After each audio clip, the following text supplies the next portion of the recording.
bioluminescent trail was already fading when Vance found her, and later he would think that if he had stopped for coffee at any other moment in his life, she would have died alone in the dark.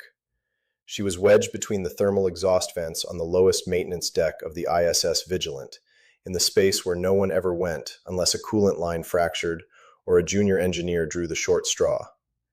Vance had drawn neither. He had simply been walking, one of those late shift wanderings that happen to men who sleep poorly and think too much, when the pale blue light caught the corner of his eye. Not a malfunction. He knew every light on this ship the way he knew his own heartbeat. This was something else entirely, something alive, and barely. She was tall, even crumpled as she was, with limbs that articulated at angles human joints simply refused. Her skin, if it could be called skin, was the deep charcoal of deep space slate, veined with those fading bioluminescent threads that pulsed a sickly, dimming blue whenever she drew breath. 3 fingers on each hand, long and tapered to points that weren't quite claws. Her face was angular, almost geometric, the planes of her cheekbones so sharp they seemed carved rather than grown. Her eyes, when they opened at the sound of his footstep, were solid amber, no pupil, no white, just 2 burning coins that fixed on him with an intelligence that was absolutely, unmistakably terrifying. She said something. The sound was layered, harmonic, like 2 voices occupying the same throat, one low and resonant, one high and brittle. The universal translator clipped to Vance's collar crackled and spat before settling into approximated words. "Do not approach. I am not in distress." Her bioluminescent threads pulsed once, weakly, then dimmed to almost nothing. She was very much in distress. He stood still for 3 full seconds, his hand braced against the corrugated wall of the maintenance corridor, the hum of the ship's drives vibrating up through his palm. He was a cartographer. He mapped star systems for a living. He had no training for first contact, no protocol for whatever this was. What he had was the particular stubbornness of a man who had spent 10 years charting the loneliest places in the known galaxy and had never once turned back from a place that scared him. "Okay," he said quietly, to himself as much as to her. "Okay." He did not approach, but he sat down cross-legged on the deck, close enough that she could see his face clearly, far enough to give her every inch of space she needed, and he tried to figure out what exactly he was looking at, and how, in any reasonable version of events, she had gotten here. The ISS Vigilant was a cartographic research vessel, UTS designation, 9 crew members, currently in the outer rim of the Ixelian system on a 6-month mapping pass. They had not docked anywhere in 43 days. They had not received any boarding shuttles. They carried no passengers. Their last resupply had been routine, sterile, logged to the gram. And yet, Vance had a particular relationship with anomalies. He was, professionally, a man who found things that were not supposed to be where they were. Gravitational pockets, rogue planetoids, light-bending masses of dark matter lurking just outside expected parameters. He had cataloged 47 of them in his career. He had never once encountered an anomaly he wished he hadn't. He was starting to revise that record. Her name, when she gave it, which was not immediately and not willingly, was Selvi. She was Thurvani, a species Vance knew only from 2 paragraphs in a xenological briefing he had read 4 years ago, and retained with the selective fidelity of a man who memorizes things that don't seem important until suddenly they are. The Thurvani were cold-climate apex beings from Thyrix 9, a world of extreme pressure and near-perpetual darkness. They were known, the briefing had said, for 2 things: exceptional cognitive architecture and an absolute, culturally encoded prohibition against vulnerability of any kind. They did not ask for help. The very concept, translated into their language, carried the same grammatical weight as an accusation. The wound on her side, hidden under the fold of her arm, was the reason the bioluminescence was failing. He saw it when she shifted, a gash that had been sealed crudely, with something that looked like hardened resin, but was probably biological, her own body's emergency response to trauma. The resin was cracking. The dim blue light bled from the edges of it like a slow leak. She watched him see it. He watched her decide not to acknowledge it. He understood that. He was from Michigan. They had the same problem there, just expressed differently. He had not planned what he did next. There was no protocol for it. He simply stood, said 1 minute, in the most unthreatening voice he had ever used. The voice he used for frightened things, stray dogs and crying strangers, and walked the 40 meters back to the crew lounge where the small automated galley lived. He made coffee. He made it the way he made it for himself after a hard night at the mapping console. Dark, no sweetener, intensely hot. He brought 2 cups back. He set one down in the space between them, on the deck, with a kind of careful casualness that suggested he was not giving her anything, merely leaving a cup in a location she was free to ignore. Then he sat back down and drank his own. Selvi stared at the cup for a long time. This was the moment she would describe later, much later, in a context neither of them could have imagined yet, as the first rupture in the wall. Not the cup itself, the fact that he had come back. She had been certain, with the cold mathematical certainty of her species, that once he saw her wound, he would either summon others or retreat. Both responses she had contingencies for. She had been aboard this vessel for 11 days, surviving in the maintenance corridors, eating nothing, sustaining herself on the thermal runoff from the exhaust vents. She had contingencies for everything except a man who disappeared and came back with something warm that he placed gently on the floor and then ignored. She did not drink the coffee, but she stopped holding herself quite so rigidly against the wall. "You've been here 11 days, Vance said. It was not a question. He had been counting, in his head, the small anomalies he had filed away and not investigated. The half-degree temperature variance in Corridor 7, the power draw from the lower deck that he had attributed to a sensor drift, the faint harmonic in the ventilation that he now understood was not the ship at all. "You came aboard at the resupply dock on Varaxis Station." She said nothing. "That's where someone tried to kill you," he said. Her amber eyes did not widen. He was not sure they could, but something shifted in them. A tightening, a recalibration. "I was not killed," she said. "No," he agreed. "You weren't." He drank his coffee. "You want to tell me why someone on a neutral trade station wanted a Thurvani dead badly enough to do it in public?" The silence lasted a very long time.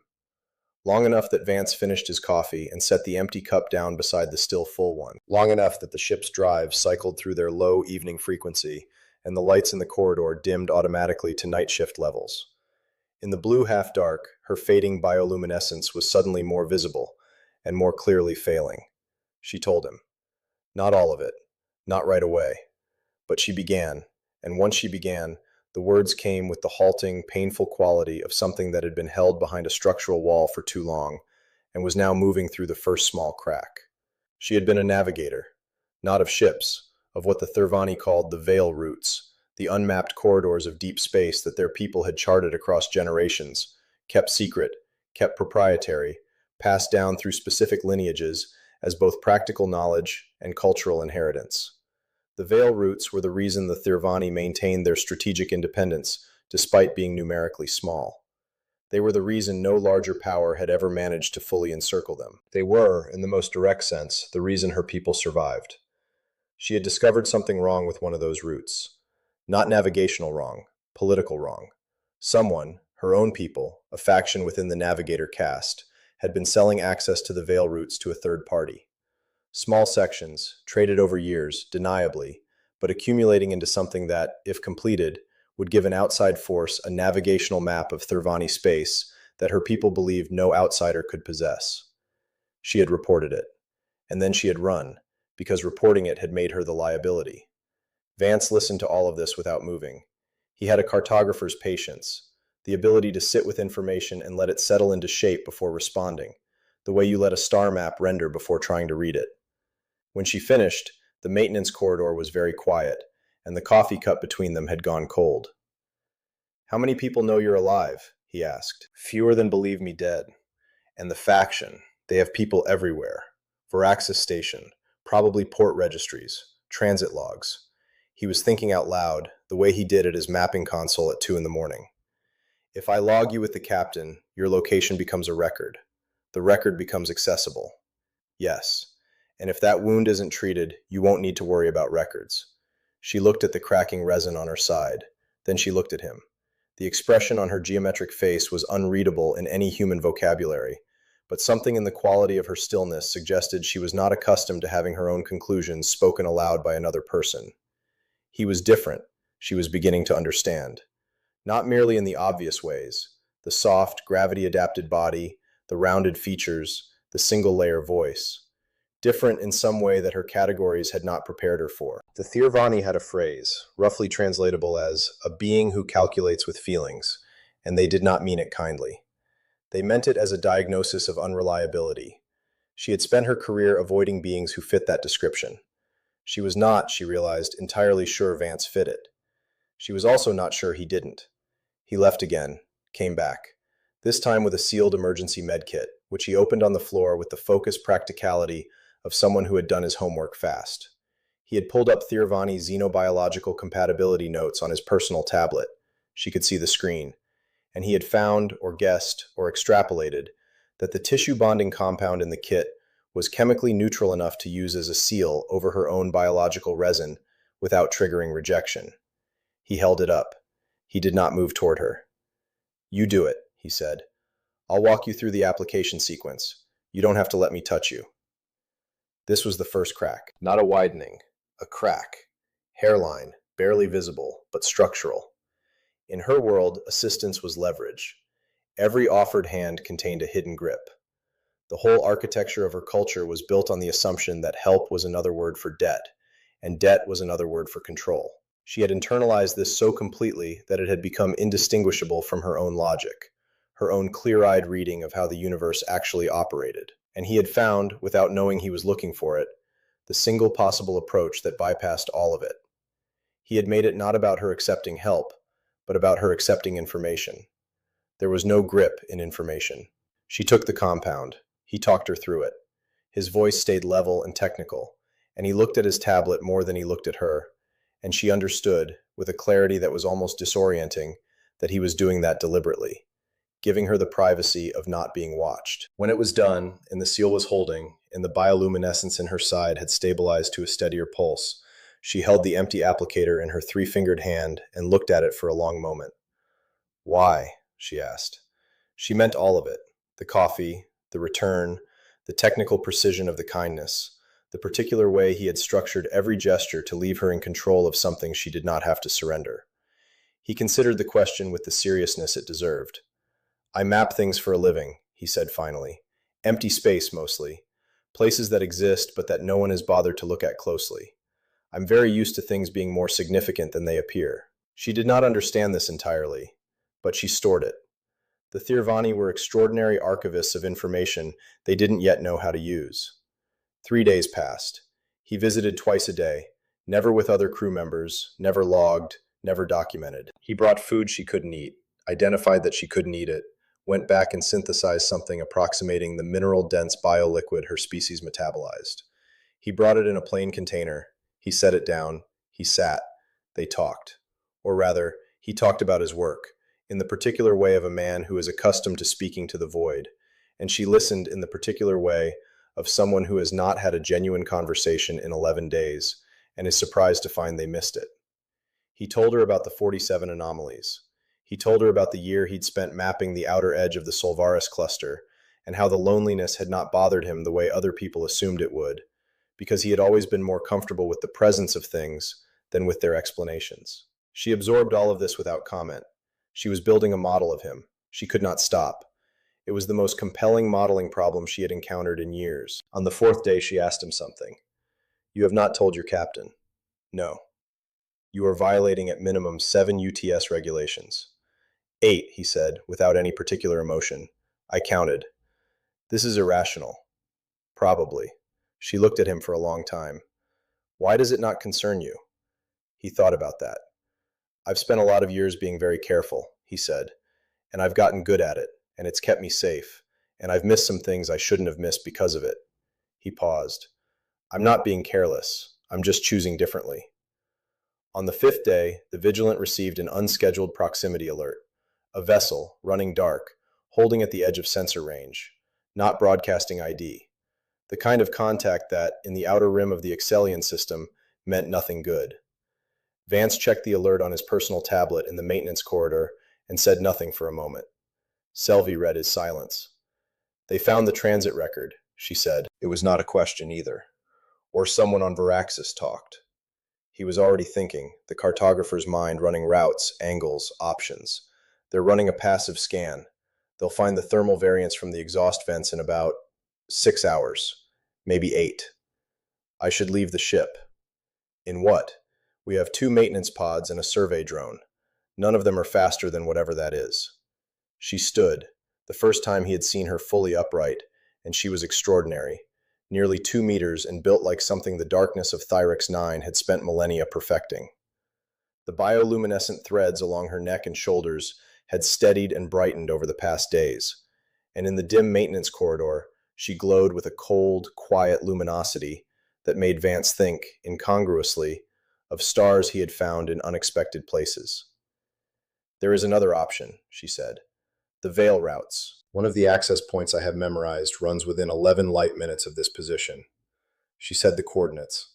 He ran them in his head and then on his tablet and went very still. That's inside the Vigilance current mapping grid, he said slowly. Inside the unmapped sector I'm supposed to be charting right now. Yes. So if I log a navigation pass through that sector, a routine charting sweep, and we use it to access the Veil route, the pursuing vessel sees a research ship doing its designated work, and we disappear from standard space in a way consistent with normal deep scan exploration. She watched him process this. It is also technically a legitimate charting discovery. You would be the first non-Thurvani to document the existence of that route. He looked at her. You're giving me a Veil route. I am giving you a record of a thing that exists, she said, and the phrasing was deliberate, and they both recognized the echo. What you do with the record is your own decision. He filed the navigation pass. He logged it under standard cartographic procedure, routed it through the ship's automated systems so it looked like any other survey sweep, the kind of meticulous, unglamorous work that filled his log with quiet precision every week. He did not tell his captain why he was initiating the pass at 0300 station time. He did not tell anyone anything. He brought her to the navigation relay node, the one system on the ship where a skilled navigator could interface with the helm without appearing on the command deck's logs. He had found this particular irregularity in the Vigilance system architecture 8 months ago, and mentioned it in a maintenance note that had been filed and forgotten. He had not known at the time that he would ever need it. This was the callback, though he would not have called it that. He would have called it luck, or preparation, or the specific benefit of being a person who pays attention to things that don't seem important until suddenly they are. She interfaced with the nav relay using a portable access bridge she had carried, he realized now, all 11 days in the maintenance corridor. It took her 4 minutes. She worked with a fluid, breathtaking efficiency, her three-fingered hands moving through the interface with the certainty of someone who had been doing this since before she could form the words for it. The Vigilant slipped into the Veil route at 0347, and the pursuing vessel's sensors showed nothing but open space where a research ship had been, followed, some minutes later, by a routine deep scan return that logged the detection of an unusual gravitational formation in the outer Ixelian mapping grid. Standard cartographic notation, completely unremarkable. Exactly the kind of thing Vance had spent 10 years producing. The pursuing vessel waited for 6 more hours, then left. They emerged from the Veil route 12 light hours away, in a pocket of uncharted space that Vance immediately, instinctively, began noting in his personal log. He couldn't help it. It was beautiful. A small accretion disk around a quiet yellow star, dense with particulate that caught the light in long, amber-colored sweeps. He said so, out loud without thinking about it. Selvi looked at him from her position at the nav relay. She looked at his face, the unconsidered wonder on it, the way he had already reached for his notation stylus, the way his eyes moved across the starfield, the way her eyes moved across navigation charts, finding pattern and significance in what others saw as empty space. The wall did not fall. Walls do not fall. But something in her chest, whatever the Thirvani equivalent was, the particular chamber that the bioluminescent network ran through and lit from the inside, shifted, made room. It has a name, she said, in the old Thirvani charts. It translates approximately as the place between where we were going and where we needed to be. Vance was quiet for a moment. Then, that's a good name for it. She did not smile. She was not sure her face could. But the threads along her jaw and collarbone pulsed, briefly, a warmer color, closer to gold than blue, and he noticed, and she knew he noticed, and neither of them said anything about it. He flew the Vigilant to the nearest UTS relay beacon. She made the connection she had been trying to make for 11 days, a secure transmission to a specific set of Thirvani addresses that would receive her evidence and, if they were who she believed them to be, would know what to do with it. She did not know yet if it would be enough. She did not know if the faction would be dismantled or simply go deeper, or if she was safe or merely temporarily difficult to find. There were too many variables. She was a navigator. She was accustomed to acting on incomplete information and recalculating as new data arrived. When she was done, she found Vance at his mapping console, exactly where she had somehow known he would be, bent over the notation screen, adding the accretion disk to his charts under its proper Thurvani name, which he had asked her to spell and she had taught him, phoneme by phoneme, in both languages. He had a cup of coffee at his elbow. It was the 41st cup she had observed him drink, which was information she had retained without meaning to. There was a second cup beside it. He had not made it for her. He had just made it, and it was there. She sat down at the console beside him. She did not drink the coffee, but she wrapped both hands around the cup and held its warmth, and she looked at the star chart unfolding across his screen. All the empty spaces with names now, all the places between where they were going and where they needed to be. And she said nothing, because nothing was required. Vance glanced at her once, quickly, with the professional composure of a man who had learned to observe things without disturbing them. Then he went back to his charts. And the bioluminescent threads along her hands, resting on the warm cup, glowed steadily, quietly, gold all the way through. Some connections are not built. They are discovered, like gravitational pockets, like rogue stars, like veil roots hidden in plain space, already there, already real, requiring only someone patient enough to stop and map them.